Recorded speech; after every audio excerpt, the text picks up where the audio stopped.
Hi, team. Welcome to 10 Talks. It's all about winning your well-being. And we are here with our team doctor, Dr. Hunter, just here to really catch us up on lifestyle medicine. What is it? Why is it important? And we want you to be set up to take the challenge, to challenge yourself, to set yourself up to really win your life, whatever your definition of winning is. We've got a beautiful conversation today all about our top 10 list. What are 10 things that are of great value to you being able to live the life you want, give to others, encourage, really have the energy, the support, all the things that really set us up to be satisfied in our lives. And from our brand, personally, professionally, and philanthropically, we want you to be able to really honor that whole person. So, Dr. Hunter, thank you for being on this journey with us and for really understanding lifestyle medicine, being committed to it, and so you've given us the opportunity to learn so much about the pillars, the value of them, and now it's all about bringing together this top 10. We want to start with knowing our why, really speaking into the value of each one of us are different. There's not a solution that's great for all of us. So as we talk about this challenge and going for it, I want to really encourage everybody to get really personal. And as we speak about the top 10, come up with what's a 10 for you. So, on a scale of 1 to 10, 1 is low, 10 is fabulous. We use this in our coaching all the time to stat everything up. We want to encourage you to own it, to own what's a 10 for you. So, as we share the top 10 and we really take you through who and what and how, we're going to start with knowing your why. And your why is your 10. It's your compass. It constantly brings you back to why would I get extra sleep? Why would I say no to something that isn't that great for my health? Why would I invest in any kind of change? So, number one, we need you to know your why, to own it, and for it to be a 10 for you. So, Dr. Hunter, really take us through the value of understanding and knowing our why. Thank you, Carla. It's great to be here again with you guys today. Yeah, and one of the things I love about lifestyle medicine is that it is really a patient focused specialty. So what that means to me is that I'm here as the coach, right? I'm here to coach people up, give them awareness, and then I'm here to support them on their individual journey because we are all individuals and we have different challenges in our health standpoint. And we also have different motivations and different reasons for wanting to make change. So this is something that's so important is really understanding what motivates you. You know, what would make the difference for you now if you invested in it and made a change, and how might things be in 6 months if you don't do anything, right? So really taking the perspective of, change does not come naturally to any of us, right? Our brain is wired for routine and ritual and keeping us safe, even if safe is stuck where we are right now. And so it's uncomfortable to make change, and you're going to meet resistance. That's natural. Some of the other things that come up when people are embarking on a journey or making a new healthy habit is, oh, I don't have enough time. Maybe my motivation isn't super high to do this, and then that resistance of like, oh, I don't want to do it today. I don't want to put on the tennis shoes today and go out for a walk. So when we can really define our why, and I think of this as really, it's what motivates you for this change. Is it, fitting into clothes that used to fit 6 months ago, or going to your high school reunion to really wow people with how good you look, or just being healthy to play with your kids or your grandkids, get down on the floor and get back up again. That's something a lot of my patients in their 60s and 70s have a hard time doing, right? So it's understanding that individual motivation. And I really encourage you to write it down, right? Put it somewhere visible, and really hold on to it when the resistance comes up. Sometimes I talk to people about creating like a healthy self-talk or a new healthy mantra, because what we know about our brain is that it believes whatever we tell it over and over again. So if we say, I'm sick, I'm fat, I don't stick to my goals. I don't meet, I can't make change, or change is hard. If you keep saying that to yourself, your brain will believe it, whether it's true or not, right? So if we say instead, I'm a healthy person and I make healthy choices, or I'm doing this because I'm investing in my health, right? If you can change the narrative and kind of flip the switch, and when you notice that resistance, if you can hold on to your why, um, I've seen it make really powerful shifts for people when they're trying to make new changes. Well, the beautiful part is we have a yes brain. So if we say I'm fat, our brain says yes. If we say I'm healthy, our brain says yes. So that gift of really owning our yes brain and then programming it for what we want to say yes to and what matters is just the beginning. And as we talk about number one, knowing our why, it has to be what matters to me. I can't do it for somebody else. It's going to be too hard. It's going to get hard. I'm going to be challenged. And if it's because of something I want somebody to say something or see or notice, I've really given up my control. And that's taking us up into our number two. Our second is really know what we can control.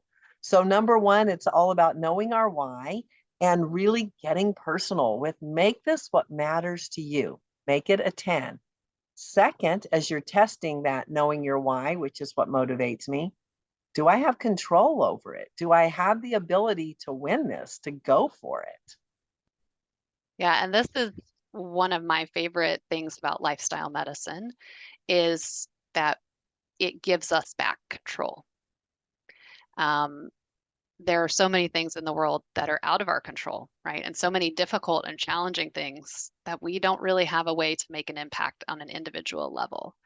And so, what I counsel patients on a lot is that probably the only two things we do get to control in the world are what I put in my body and what I do with my body. And that fully incorporates all six pillars of lifestyle medicine. What you consume, it's not just food or water, not just maybe alcohol or tobacco. It's the energy that you absorb from other people. It's your social media. It's what news sources do you watch? Um, do you choose to be around people who lift you up or tear you down? So really, we have a lot of control. We can say no. We can turn off the news story when, I mean, people tend not to focus on positive things in media, right? It's not what sells or brings the attention. And so, sometimes we have to be that positivity. And what we do with our body is not just movement, which is hugely important. We'll talk about that more, but it's also healthy sleep. It's also physical connection, social connection. So this has been a really integral part of how I help people, find their why and find the places they want to hone in on, because we are able to take control back, especially in our health through these tactics. So, as we take control, we again want to insert our coaching tool of stats on a scale of 1 to 10. As you make choices, stat yourself up on a scale of 1 to 10. How well does this make me feel? What does this food, does it do? Is it for me? When I have a relationship and I'm interacting with somebody on a scale of 1 to 10, do I get energized? Does it feel really good? How am I showing up in relationships? Do I come to work as a 1 or a 2? Or do I come to work? Am I at home? Everywhere I'm showing up, am I showing up an 8, 9, or 10? Really being able to take control and stat ourselves up is a great way to hold us accountable to being us, to being, our best version of us. And am I honoring my why? Am I honoring what I said I wanted, why I said it? And that's how you know if you're winning the moment, winning all your choices, winning the day. It's okay to hold yourself accountable. It's a gift. It's a gift of saying, I value me. I value the investment I'm making in myself. I want to get a support team, people around me that are cheering me on, that are for me, that are coming in and saying, hey, Carlette, you said you wanted to do this. How's it going? Not, oh, you said you were going to do that. You never do that. You always mess up on that. I have a yes brain. So remember, whatever I'm thinking is what my brain is going to do. So, so important. So, number three is all about our triggers and the stressors, the things that are actually what we call performance barriers. What barriers are getting in the way of you being able to honor your why, to take control of your life? And how do we have actions to change so that we can win it? Yeah, and their stress exists for everyone, right? It is ubiquitous in life, and there's good stress and bad stress. We've talked about this before, right? Good stress motivates you, helps you perform, working towards goals, and bad stress, or maybe what we should call strain, really starts to wear us out, right? To make us sick, can impact our health when it's chronic. And really, the thing about stress is we're patterned for fight or flight, right? We're patterned for survival. And if we can use some tools, and it starts with awareness, but if we can use some tools, we can make a choice about our reaction to stress. Because most of us don't think, well, I can't react to that. Like it's going to make me upset when I hear X, Y, and Z. And that's because we live in survival. We live in fight or flight. So when we think about the stressors in our life, we all have multiple, family responsibilities, finances, health, all of those things. But there's probably some that you can identify. I know I'm going to get stressed out when my boss walks through the door or when I see Aunt Hazel or, this show comes on TV or whatever it might be for you. So really trying to find out what are your triggers. If you want to start identifying your stress so that you can make a new plan when it shows up, you kind of have to know what it is in your daily life that triggers you. And sometimes understanding your trigger is knowing where you feel stress in your body. So for me, I get a sinking feeling in the pit of my stomach, right? Or a tightness in my chest, sometimes driving into work. So when you can realize, oh, that's my fight or flight kicking in, that's when you get to make the choice. So when I feel that tightness in my chest on my drive to work, put my hand over my heart, stop, take 3 deep breaths, and I say, what do I want to feel instead? How do I get to peace, to ease, to relaxation instead of this anxiety, heaviness, stress that I'm feeling? And again, awareness is the first law of learning. If we can be aware of a situation, then we get to insert that pause, take that deep breath, and approach it from a different way. What's beautiful about stress is that we want to actually acknowledge the truth of I get stressed out over this rather than acting as if it doesn't or denying it or avoiding it. That is not a way to really grow and move through it.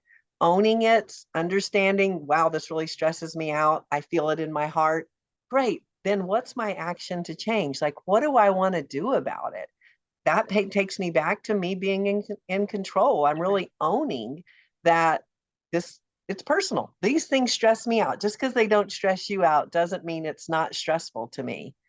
The other gift of really owning it and anchoring in that truth is just like when we go to the gym, we actually have to break down our muscles to build them up the right way and to have them grow. So, new thinking is whenever I'm stressed, is that where I'm doing like the reps in the gym? Am I getting to like the rep number 8 to where 8, 9, and 10? If I'm lifting, it's really easy to do 5, 6, 7. But then when I get to 8, 9, and 10, it's a bit of a struggle. And it's actually inside that struggle that my muscles are growing. Now, if I push myself and do something that pulls a muscle or is too much for me, so that's the gift of us really getting personal and owning, is this stress that's helping me grow and it's anchored in what I can control and it's really in alignment with my why? Or is this too much? Is this going to pull a muscle? Is this going to ruin my well being? It's up to you. We got to own it and really, really recognize it. And number 4 for us on our list of top 10 is really that daily gratitude, that mindfulness practice. That's where we have that new thinking of, okay, I've chosen my why. I know what I can control. I've understand my stressors and really what triggers me. Now I'm going to anchor in the great things that are going on. I'm really going to start to change my mindset to the good versus the bad. Yeah, and we all know that misery loves company. And I like to say that positivity loves company too. So, um, when I talk about a gratitude practice or when I talk about mindfulness or meditation, I think people kind of, I'm not, especially when I talk about meditation, I'm not good at that. I've tried that. I'm not very good at it. And what I'm here to relieve you of today is that just like how we're all individual, there's no right or wrong way to practice gratitude, to be mindful, to meditate.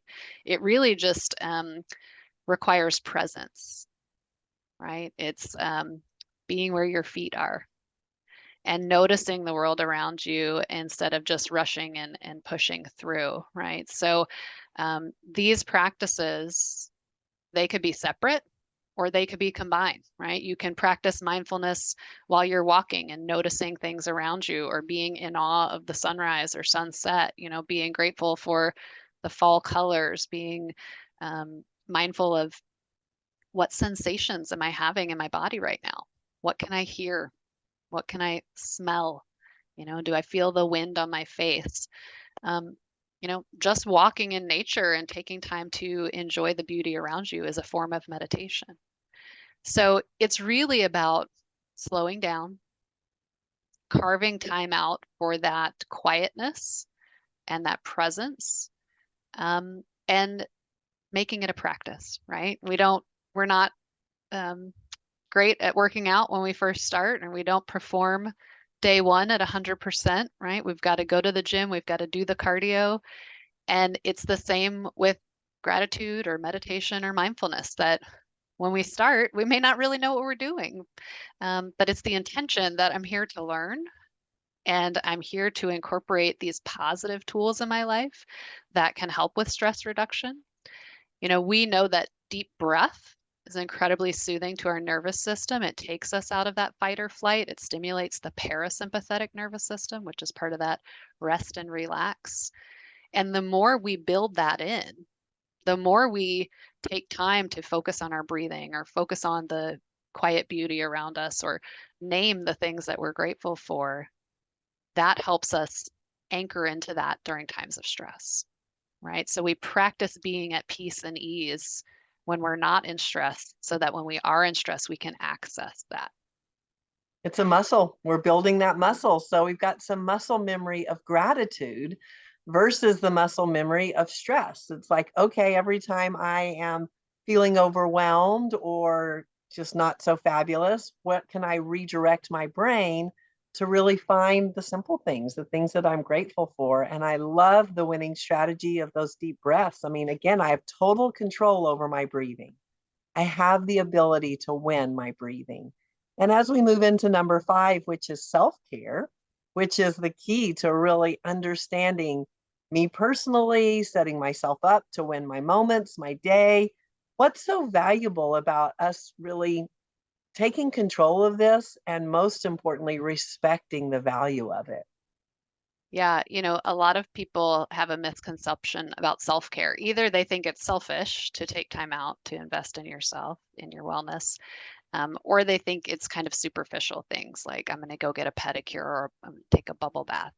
Um, I really like to relate self-care to those different pillars in lifestyle medicine. And again, it's very individualized and very personal. So what's important for my self-care is a full 8 hours of sleep every night, getting my exercise every day, moving my body. But that may not resonate with you. It may feel better for you to sit down and write in your gratitude journal, right? To make some positive affirmations about yourself and recite them. And the analogy that I like to use is about our anatomic heart. And Carlette and I have talked about this before, but when our heart beats, as it sends oxygenated blood all the way around our body to all our vital organs, it actually gives blood back to itself first. The first offshoots off the aorta, which is the large vessel that feeds the rest of the body, are to the right and left coronary artery that feed the heart tissue. And the brain does not think that the heart is selfish because it does this. The brain's actually super grateful that the heart has decided to feed itself first so that it can then feed the rest of the body, um, you know, 60 times a minute every day of our lives. So it's really about nurturing yourself in whatever way feels important to you. right? That could be taking time to listen to some music. It could be spending time in nature. It could be volunteering and, serving others in a way that really fills you up. And so really the challenge with self-care, again, it's a practice. We have to build time for it, right? It has to be something that is on the to-do list and really for us first. Because you probably have heard that you can't pour from an empty cup. You probably have heard on an airplane, you've got to put your own oxygen mask on first. It's so that you can be present and, cognizant and able to, serve others. So it really starts with taking care of ourselves. And again, it's in the way that's right for you, right? So get your stat. What feels like the thing that really needs to happen for you. And one way to think about it is really a daily self-care practice. What is that must have every day? Then a weekly self-care practice. What's something I can do special for myself once a week or even twice a month? And then kind of an occasional, maybe quarterly, like going on a friend's weekend or taking a hike in nature, right? You don't have to do that every day, but really focusing in on what brings you peace and fills you up and scheduling it out so that life doesn't bulldoze over it, right? So that would be a great framework for a self-care plan. Well, I really love how self-care starts with the heart, and we can take that physically, we can take it emotionally, we can take it mentally. And so, team, when you think about self-care, think about love. What's a 10 for you? What do you love? What rejuvenates you? What brings you back to life? What gives you energy? What makes you happy? I mean, this is what matters in life. And the beautiful component of this is it starts with us. I need to really be intentional and understand what is it that brings me joy? What does make me happy? If I'm an introvert, it's being quiet and having time to myself. If I'm an extrovert, it's getting out and talking to people and interacting with people. It's time to get personal. It's all about you really owning this and starting to recognize that it's all about your why. That's what motivates you. You've got to be able to take control, really own it, own your control, and be responsible and accountable because you're investing in you. Identify the triggers, the performance barriers, what's getting in the way of you being able to really win your life. Practice gratitude, mindfulness, be present, and own your self care. What do you love? What's a 10? Every day we need to take care of ourselves. Every weekend we need to take care of ourselves. Once a month we need to take care of ourselves. You get to give yourself this gift daily, weekly, monthly, however you want to design it. And as we move into number 6, which is all about eating and nutrition, we've gone from nurturing ourselves, which is self care, now into nutrition. Yeah, and really nurturing yourself through food, right? And nourishing that the food that we eat can really power our performance. It can fuel us or it can tear us down.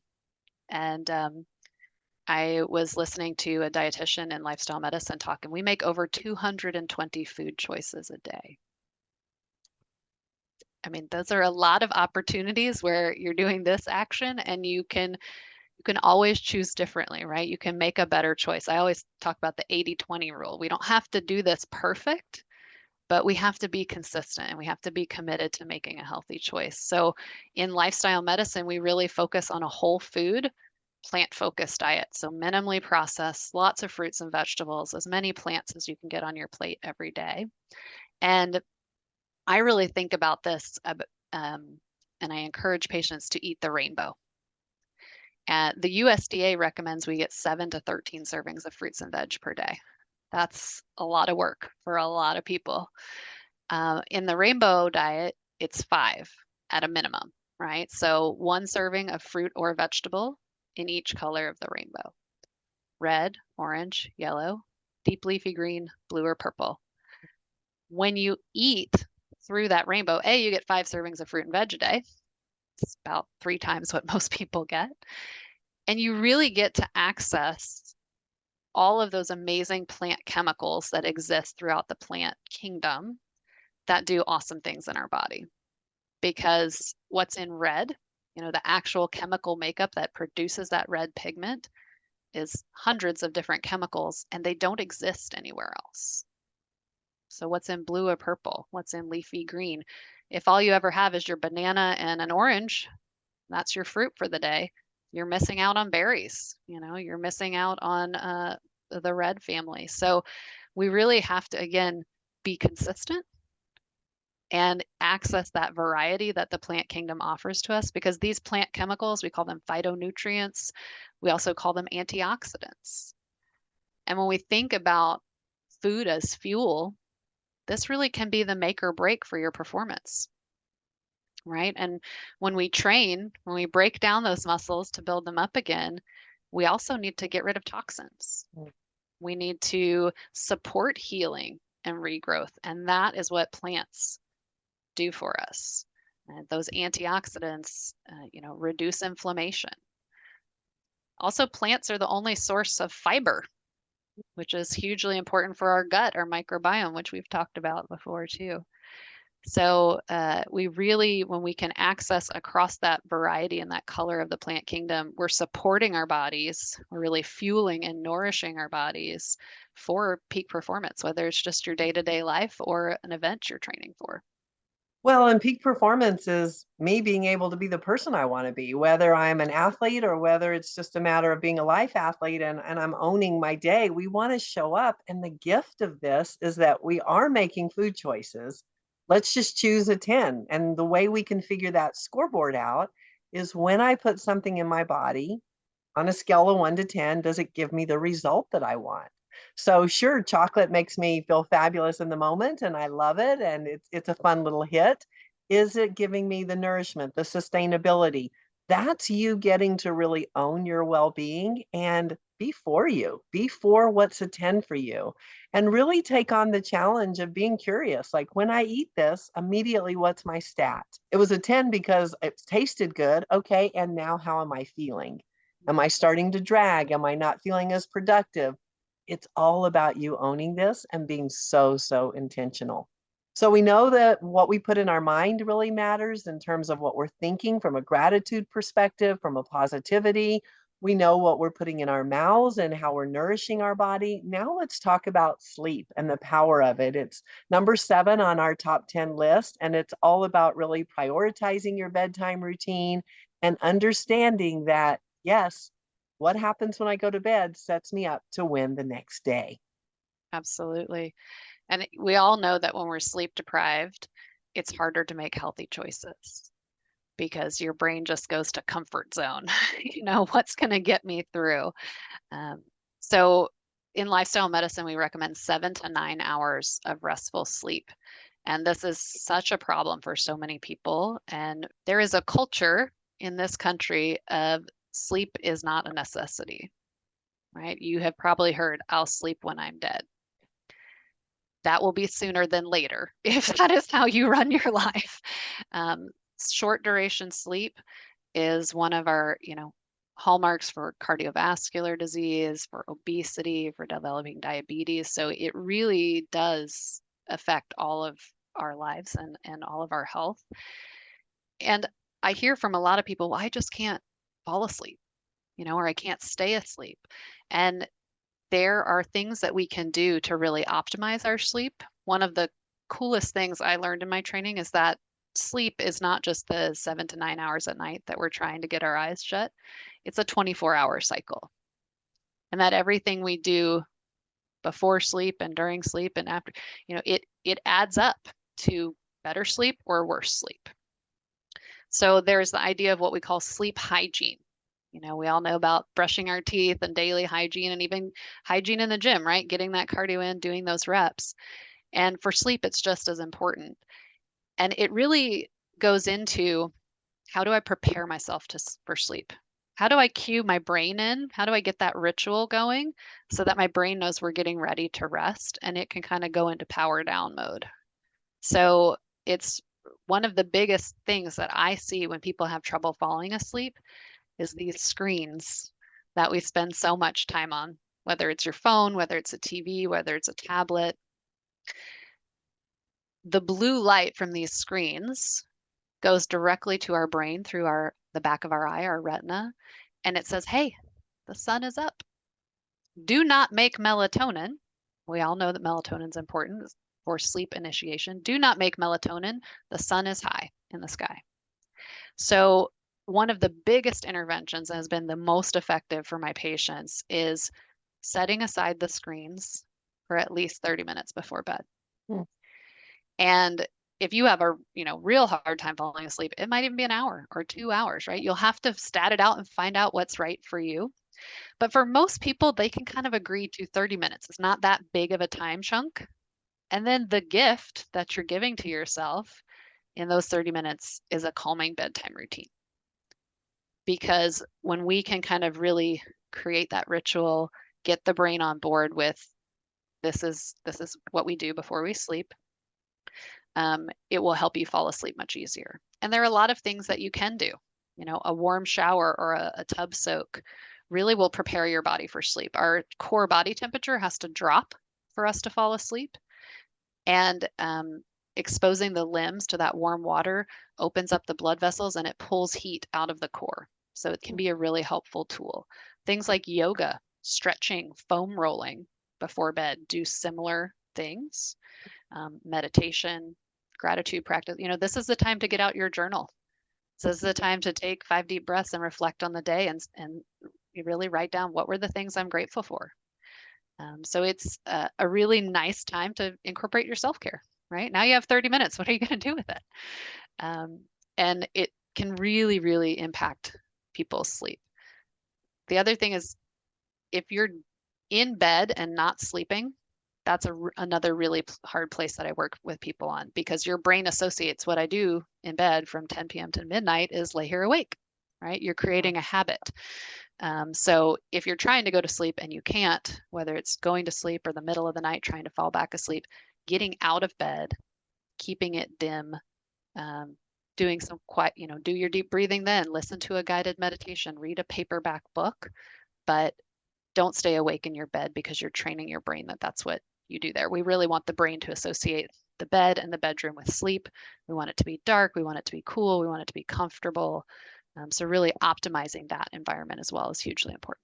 I love that winning strategy of when you're in bed, sleep, so that you're really training your brain to know that when you're in bed, you go to sleep versus the confusion of kind of hanging out in your bed all day and it just being where you lounge around. Go to a couch, go to someplace else, and really honor that your bed tells your brain, okay, it's time for me to go to sleep. So, huge winning strategy.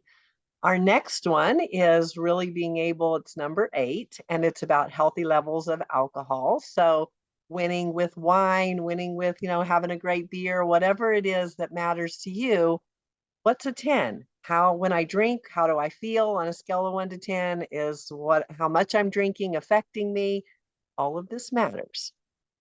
Right, because what we put in our body, right, it's not just food. Are we choosing to drink water? How much alcohol are we consuming? Are we smoking tobacco? So with alcohol, this is another big impact for people's sleep. You may not realize that alcohol actually interrupts your REM sleep, your late night dream state sleep, which is hugely important for rest, recovery, and healing. So I hear a lot of that from my patients, especially my women in their menopausal years, that alcohol really impacts their sleep. And when they cut it out, they are just so relieved and never go back because it makes such a big difference. Wow. And, in lifestyle medicine, we know that there's an unhealthy level of alcohol consumption. And that really we can counsel people.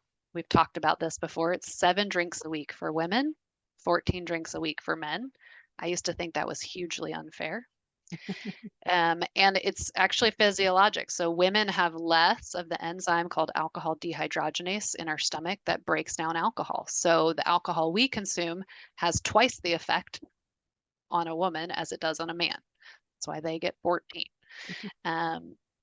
And also bringing awareness to what is a standard drink, right? So I live in the Pacific Northwest. My husband and I enjoy wine tasting. I have wine glasses at home that can hold 750 mLs or a whole bottle of wine.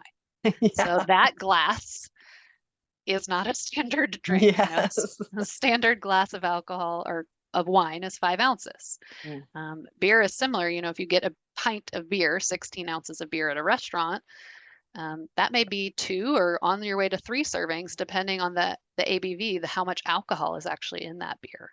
So again, it's just bringing awareness, bringing a little bit of mindfulness, maybe thinking about, oh yeah, when I party on the weekends, I not only maybe I'm hungover, but I just don't sleep well, right? So what impact could your consumption be having?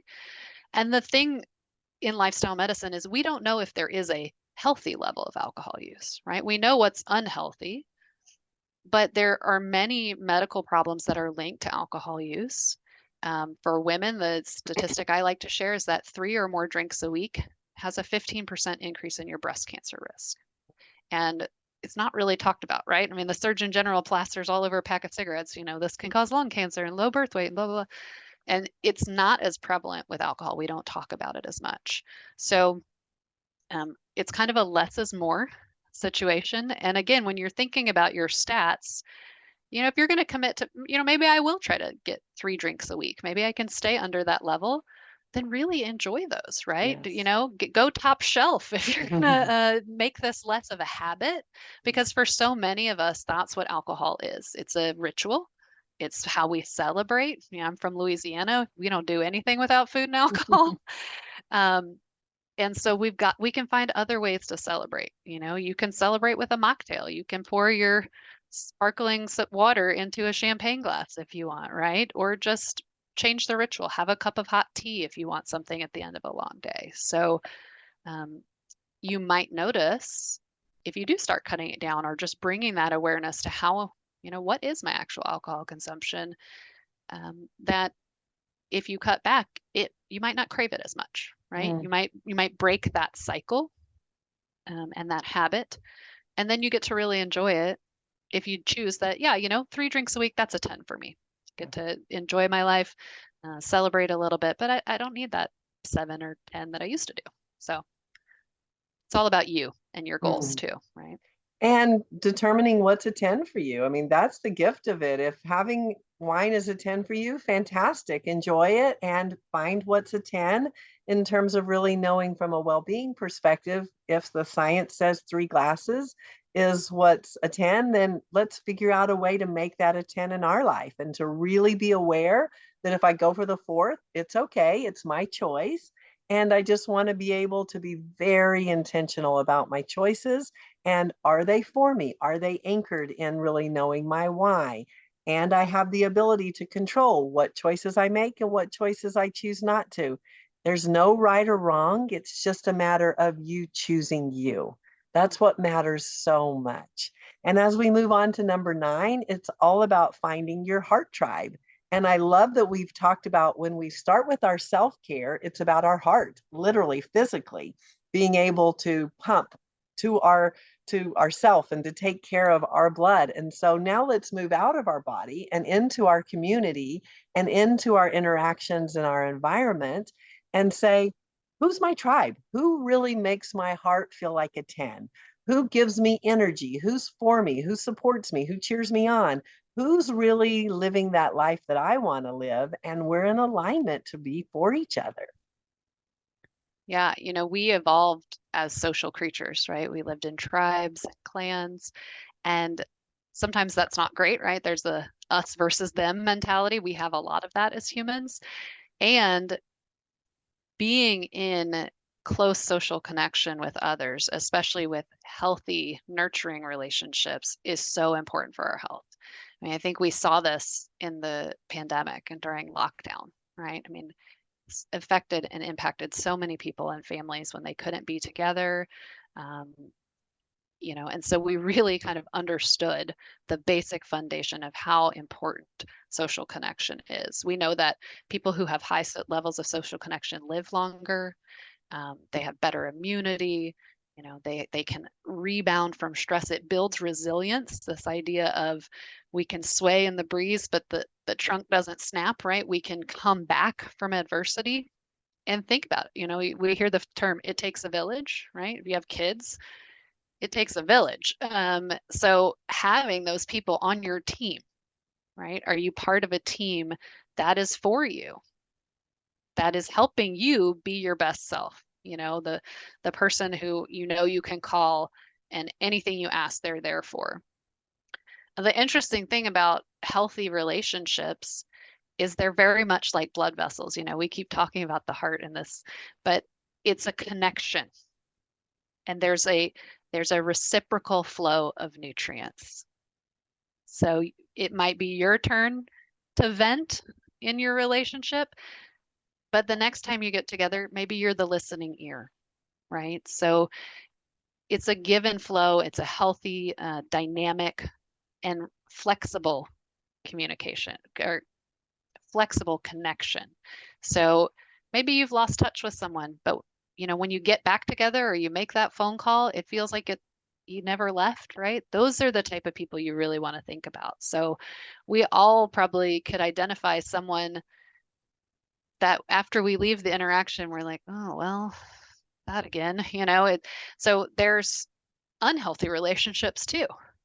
And what I want to encourage you to do is really put a stat to it, right? Like pick the relationships that are 8, 9, and 10 and spend your time there. And the ones on the lower end of the scale, I give you permission, like do not engage, right? Take a Let step them back, go. Yes, let let it them go, go. or limit, be very strategic and limit your time with people who do not bring you up. So it's, when we talk about the heart tribe, right? It's taking care of ourselves, feeding our heart first. And some of that is making sure we're surrounding ourselves with people who really boost us up, who share words of affirmation and affection with us, who, provide that physical touch when we need a hug. So it's really, surrounding yourself with the people who bring you up. And it's a And make choice. Yeah, and making sure that you're a 10, right? I mean, we have the ability to control how are we showing up? Are we showing up super negative? Are we the one complaining? Are we the one that's always pointing out all the negativity? We have a chance to be the champion for change that we want and what matters so much to us. Again, back to our awareness, really recognizing, am I being who I want to be? Am I showing up in my interactions? Am I showing up with what I'm eating, how I'm sleeping? Every single choice leads us to a better choice or a not so fabulous choice. We have total control.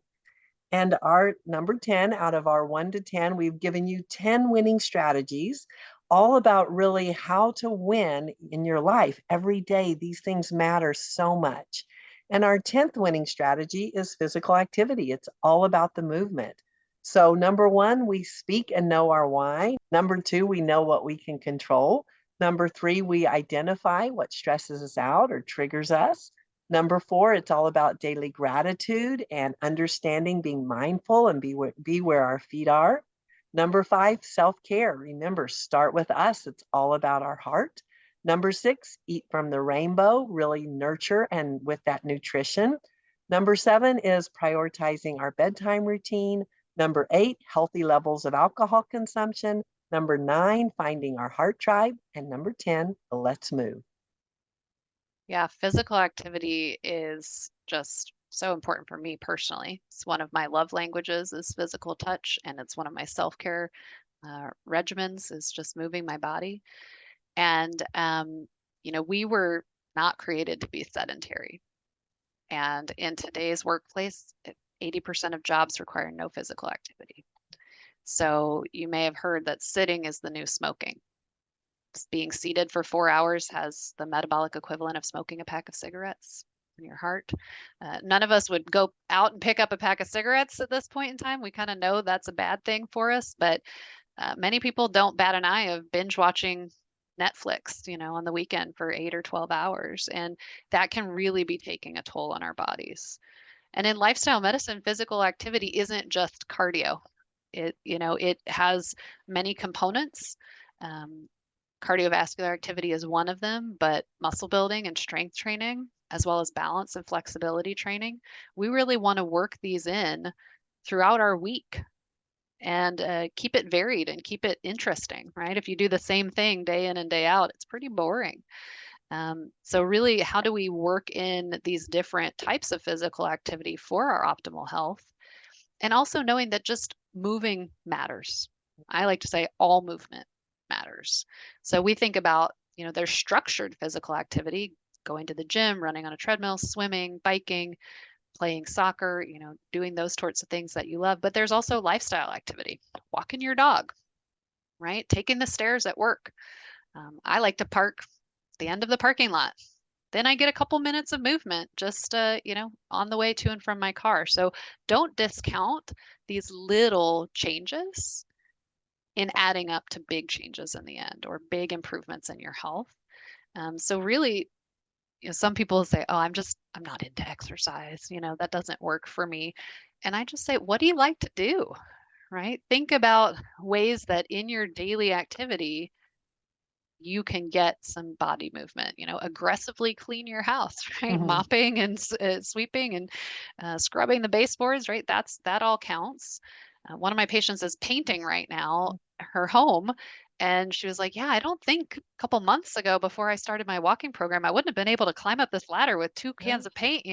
So the other thing is like we get to see our progress.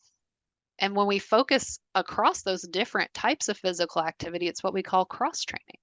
So you get to be better at your cardio when you lift weights, and your stamina gets better. And building muscle is a huge tool for weight management. So there's just so many different benefits to physical activity.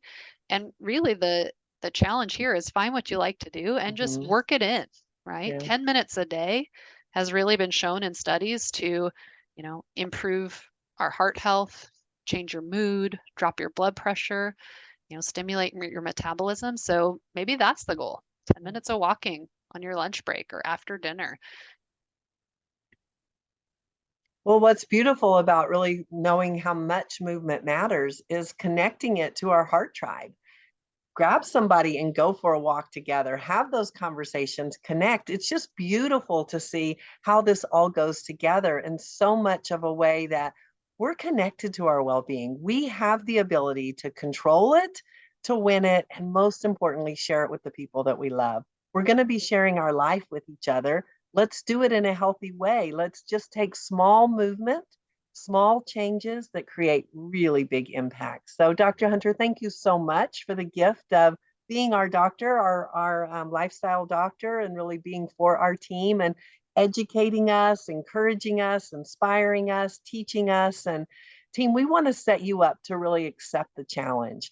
Accept the challenge of winning your well being. We've got this laid out for you. It's 10 steps every day in terms of what you've got to do. Really understand what motivates you, anchor in your why, take control of it, invest in you, be excited about it. Understand that you're going to have performance barriers, you're going to get triggered, there's going to be these things that show up. We got that, no problem. Be grateful, be present, be mindful. Really honor you, take great care of you, understand the power of it and why it matters so much. Eat from the rainbow, enjoy that, enjoy all the colors and the taste, and know how much they nurture you. Really be able to enjoy sleep, prioritizing it, healthy levels of alcohol, really choosing and investing wisely. Find your heart tribe, and it's time to move. So that's how you win your day.